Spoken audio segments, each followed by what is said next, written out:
Did you know that hotel guests once drank water mixed with a dead body for days without knowing it?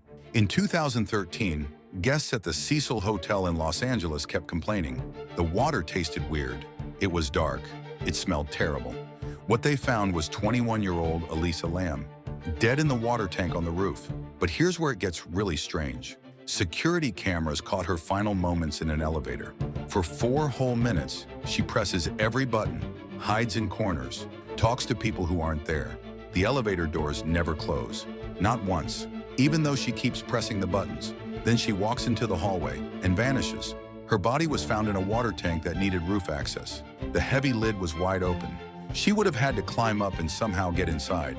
Police ruled it accidental drowning, but they never explained how she got there or why the elevator wouldn't work. Would you stay at the Cecil Hotel? Follow for more unsolved mysteries that will keep you awake.